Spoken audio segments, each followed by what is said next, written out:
ओम नमो भगवते वासुदेवाय नमः। आप सभी का हमारे YouTube चैनल अमृत ज्ञान गंगा पर स्वागत है। आज आप अधिक मास या पुरुषोत्तम मास के महात्म्य का 7वां अध्याय सुनेंगे। अधिक मास या पुरुषोत्तम मास महात्म्य कथा के पिछले भाग में हमने जाना कि जब भगवान विष्णु अधिमास को लेकर गोलोक धाम पहुँचे तो उस सुंदर पुरुषोत्तम के धाम के तेज से उनकी आंखें बंद हो गई। वे धीरे धीरे नेत्र खोलकर अधिमास के साथ धाम की ओर जाते हैं। विष्णु जी भीतर जाकर श्री पुरुषोत्तम कृष्ण को नमस्कार करते हैं। इसके बाद भगवान श्री कृष्ण की स्तुति करके श्री कृष्ण की आज्ञा से विष्णु जी रत्न जड़ित सिंहासन पर बैठ जाते हैं। सिंहासन पर बैठने के बाद भगवान विष्णु कांपते हुए अधिमास को श्री कृष्ण के चरण कमलों में नमन करने के लिए कहते हैं। भगवान विष्णु जी की आज्ञा पाकर अधिमास श्री कृष्ण को नमन करते हैं। मल मास की ओर देखते हुए श्री कृष्ण ने विष्णु जी से पूछा कि यह कौन है, कहां से आया है और यह रो क्यों रहा है। श्री नारायण द्वारा यह सब पूछने पर महाविष्णु सिंहासन से उठकर मल मास के दुख के बारे में बताते हुए कहते हैं कि हे श्री कृष्ण, हे मुरलीधर, इस अधिमास के दुखित होने के कारण ही मैं इसे लेकर आपके पास आया हूँ। अब आप ही इसका दुख दूर करें।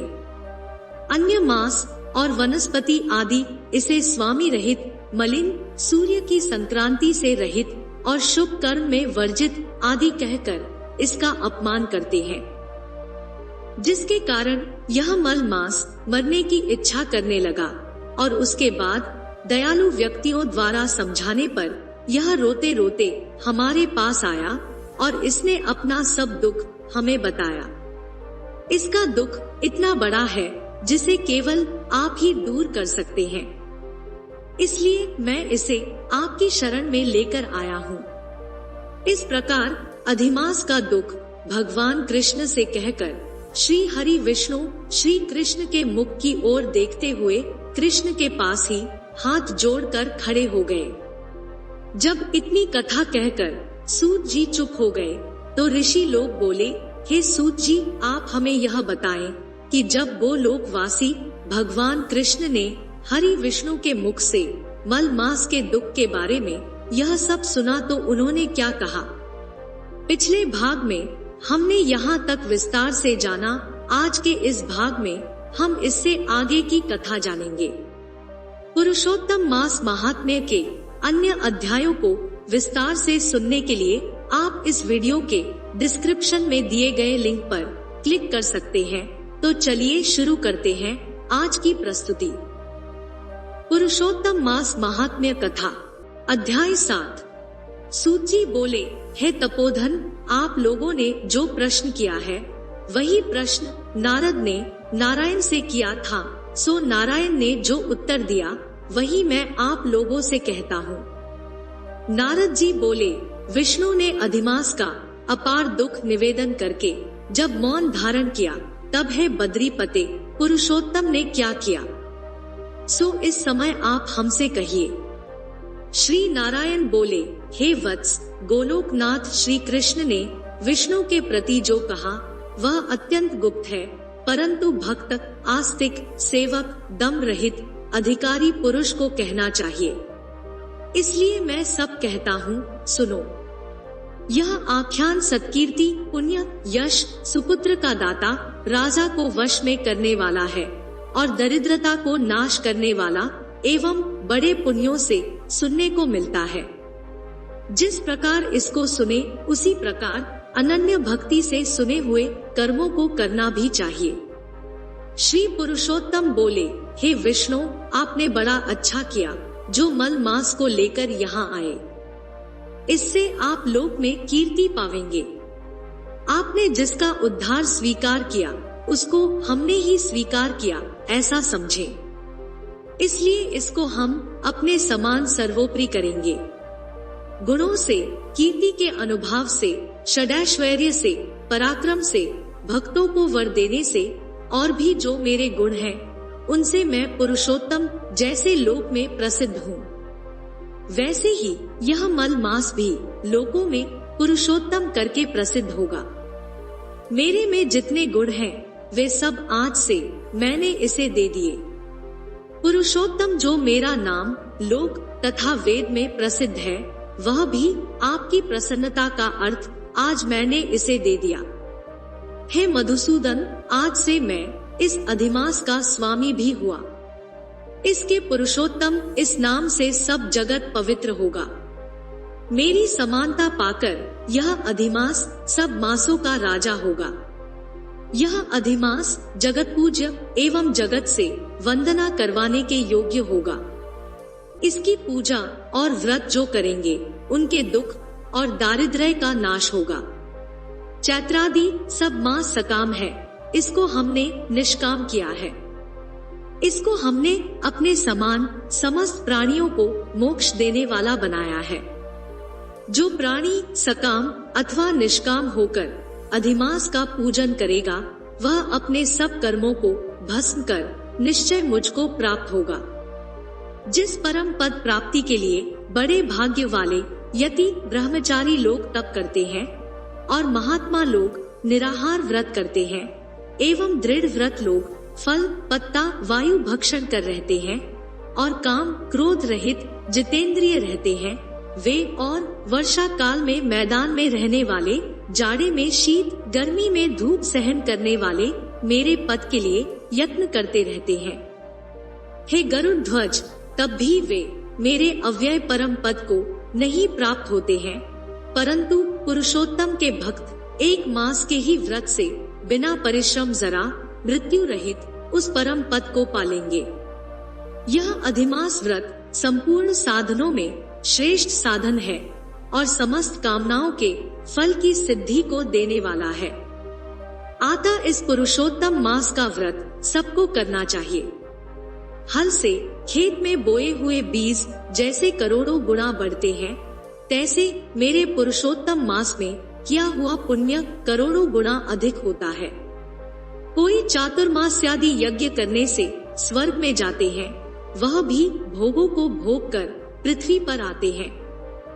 परंतु जो पुरुष आदर से विधि पूर्वक अधिमास का व्रत करता है, वह अपने समस्त कुल का उद्धार कर मेरे में मिल जाता है, इसमें संशय नहीं है। मुझे प्राप्त होकर प्राणी पुनः जन्म मृत्यु भय से युक्त एवं आदि व्याधि और जरा से ग्रस्त संसार में फिर नहीं आता। जहाँ जाकर फिर पतन नहीं होता, सो मेरा परम धाम है।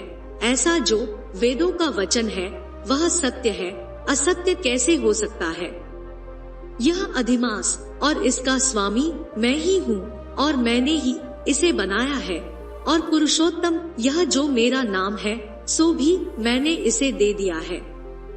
इसलिए इसके भक्तों की मुझे दिन रात चिंता बनी रहती है। उसके भक्तों की मनोकामनाओं को मुझे ही पूर्ण करना पड़ता है। कभी कभी मेरे भक्तों का अपराध भी गणना में आ जाता है, परंतु पुरुषोत्तम मास के भक्तों का अपराध मैं कभी नहीं गिनता। हे विष्णु, मेरी आराधना से मेरे भक्तों की आराधना करना मुझे प्रिय है। मेरे भक्तों की कामना पूर्ण करने में मुझे कभी देर भी हो जाती है, किंतु मेरे मास के जो भक्त हैं, उनकी कामना पूर्ण करने में मुझे कभी भी विलंब नहीं होता है।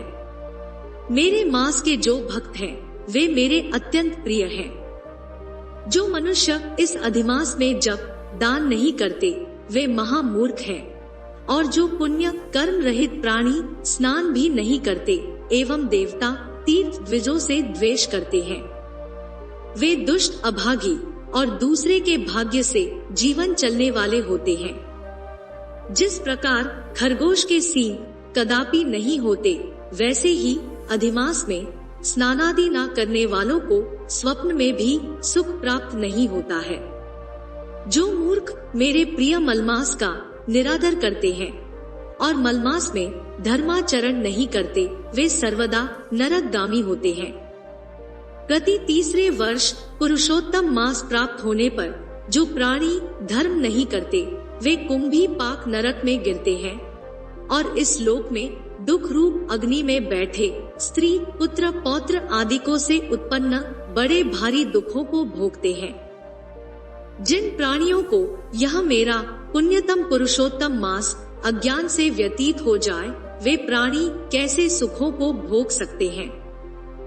जो भाग्यशालिनी स्त्रियां सौभाग्य और पुत्र सुख चाहने की इच्छा से अधिमास में स्नान दान पूजनादि करती हैं, उन्हें सौभाग्य संपूर्ण संपत्ति और पुत्रादि यह अधिमास देता है।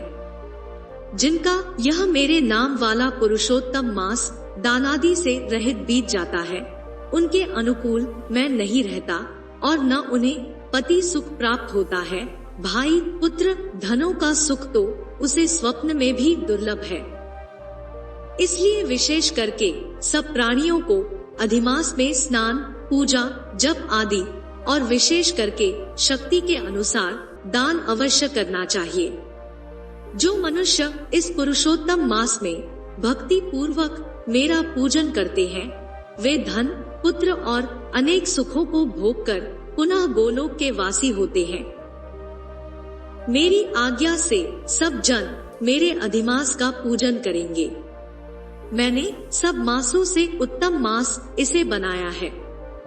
इसलिए अधिमास की चिंता त्याग कर हे रमापते आप इस अतुलनीय पुरुषोत्तम मास को साथ लेकर अपने बैकुंठ में जाओ। श्री नारायण बोले। इस प्रकार भगवान श्री कृष्ण के मुख से रसिक वचन श्रवण कर विष्णु अत्यंत प्रसन्नता पूर्वक इस मलमास को अपने साथ लेकर नूतन जलधर के समान श्याम भगवान श्री कृष्ण को प्रणाम कर गरुड़ पर सवार हो शीघ्र बैकुंठ के प्रति चल दिए।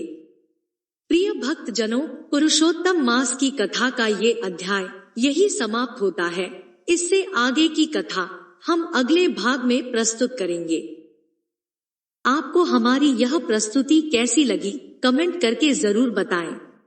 आपको हमारी यह प्रस्तुति पसंद आई हो तो वीडियो को लाइक करें, चैनल को सब्सक्राइब करें। वीडियो को अंत तक देखने के लिए आपका बहुत बहुत धन्यवाद।